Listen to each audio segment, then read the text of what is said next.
SMP2CPR bertekad turut bangun negara dengan bertakwa pada Tuhan Yang Esa, berbakti pada ayah bunda, menghormati ibu bapak guru, menyayangi antar teman, dan selalu giat belajar.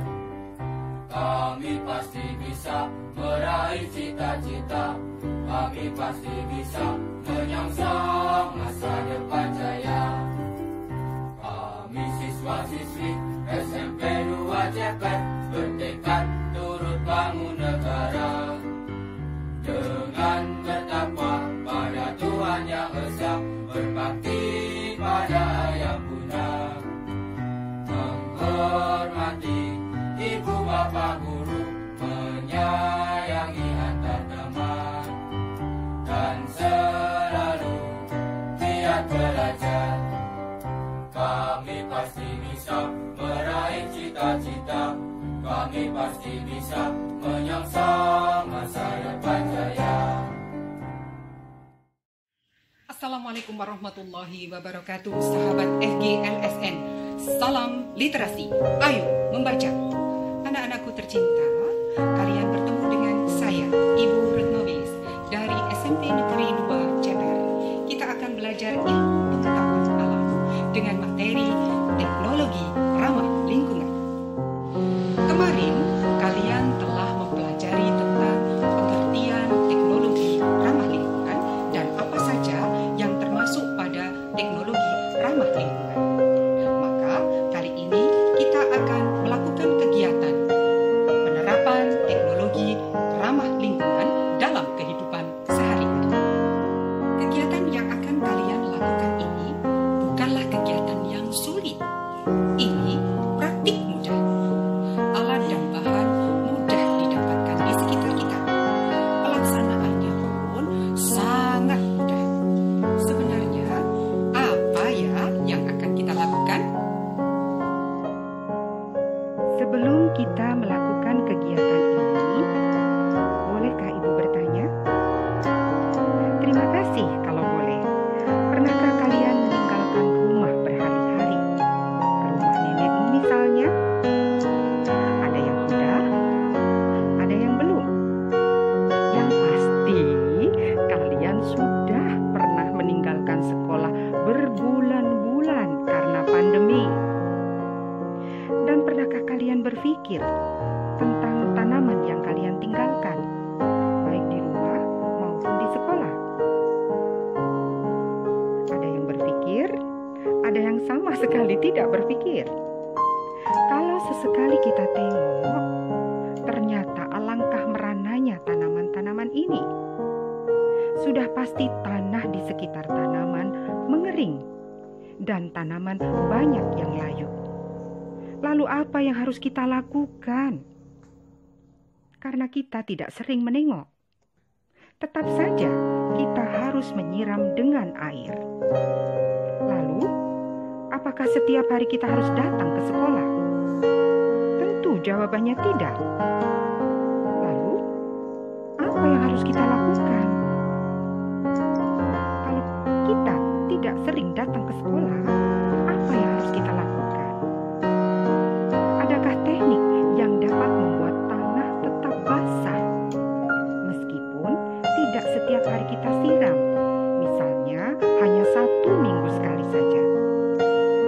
Pastinya jawabannya adalah kita harus tetap mengusahakan.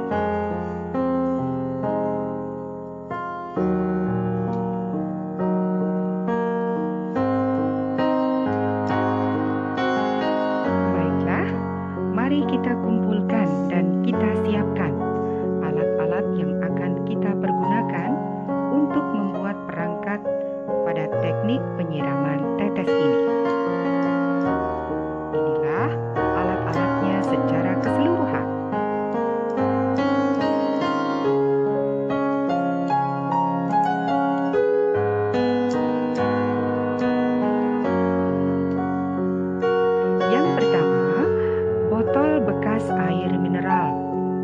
banyak sekali botol bekas air mineral di sekitar kita. Kita bisa mempergunakannya. Dan mau tidak mau, prinsip yang kita gunakan adalah prinsip 3R, yaitu kita menggunakan prinsip reuse pada proses ini. Kedua, gunting. Gunting ini nanti kita gunakan untuk memotong pangkal botol bekas. Itu loh, bagian yang tidak ada tutupnya.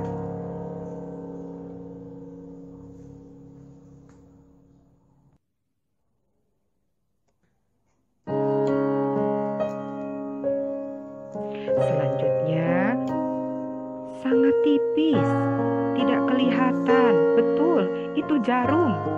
Jarum kita gunakan untuk membuat lubang pada tutup botol.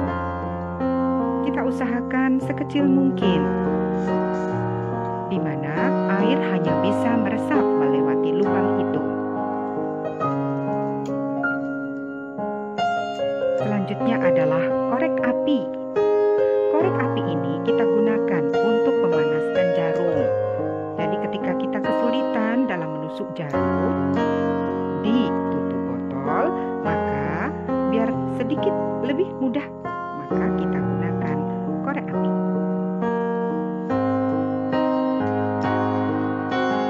Berikutnya atau terakhir adalah alat untuk menggali tanah. Sebenarnya apapun bisa, bahkan kayu pun juga bisa.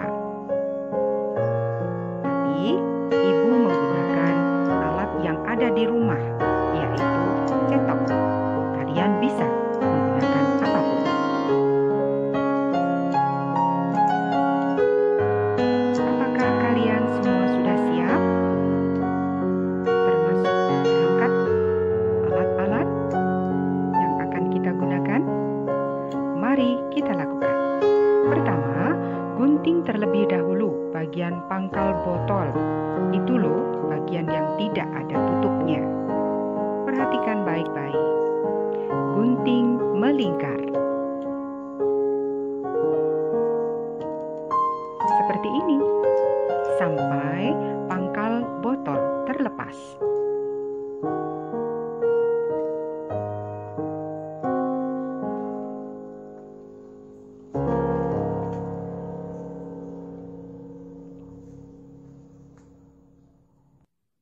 Selanjutnya, tutup botol kita lepas dan kita tusuk dengan jarum. Jarum yang kecil saja. Jika sulit, sedikit dipanaskan dengan api dari korek api. Sekali lagi, lubangnya kecil saja. Karena jika lubang terlalu lebar, maka perangkat yang akan kita gunakan, tujuan kita tidak akan tercapai. Air tidak akan bertahan lama di dalam botol, sehingga air akan cepat habis. Seperti ini. Memakai jarum yang kecil saja.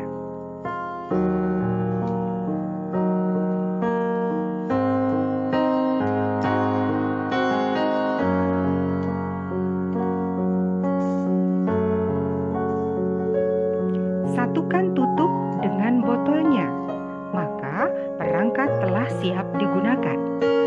Mudah bukan?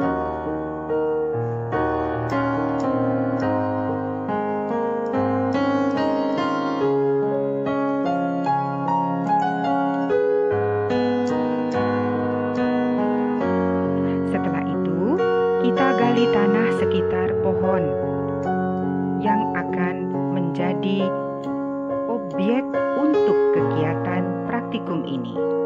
Kita gali tanah sedalam 15 sampai 20 cm. Seperti itu.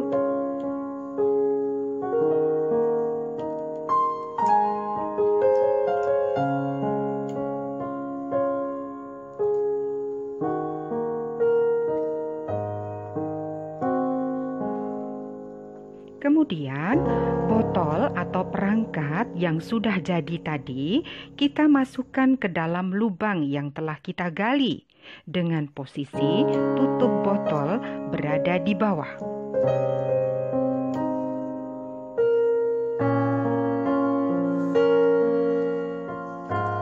Tanah yang tadi kita gali,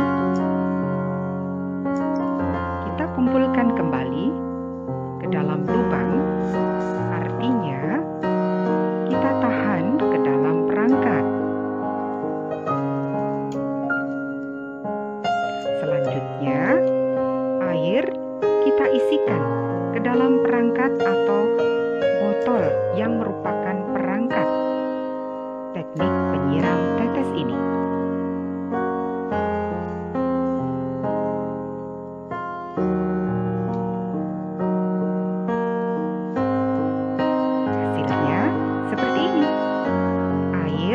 Berada di dalam perangkat atau botol.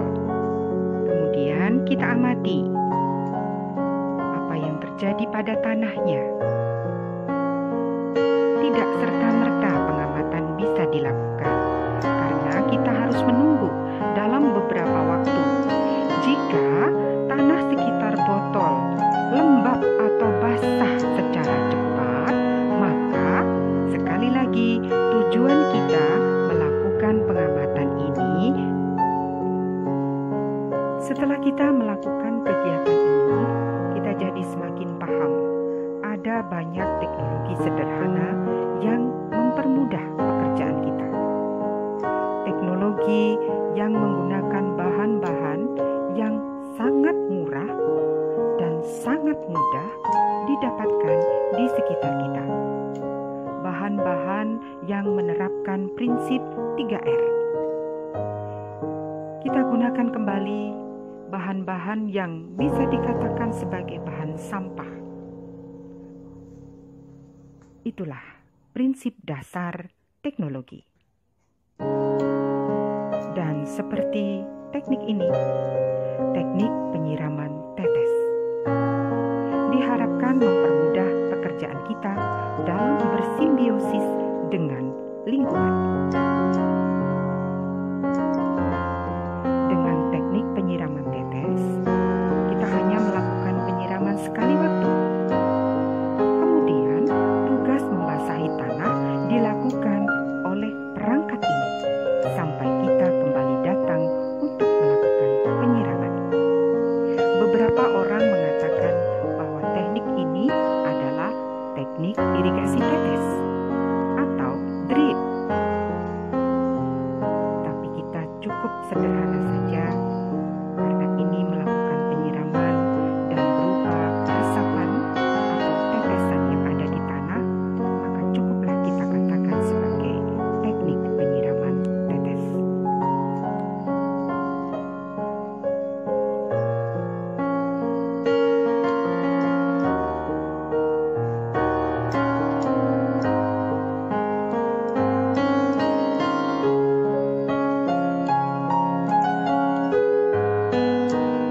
Dari kegiatan ini, kalian sudah dapat menyimpulkan apa yang dimaksud teknik penyiraman tetes. Mari pelan-pelan bersama Ibu kita simpulkan. Teknik penyiraman tetes merupakan teknik yang digunakan untuk membasahi tanah dengan cara mengalirkan air ke dalam tanah secara perlahan. Kegiatan praktikum kita kali ini sudah selesai. Mudah bukan? Dan yang pasti, semoga bermanfaat. Selamat mempraktekkan di rumah. Jangan lupa jaga kesehatan. Salam literasi. Ayo membaca. Assalamualaikum warahmatullahi wabarakatuh.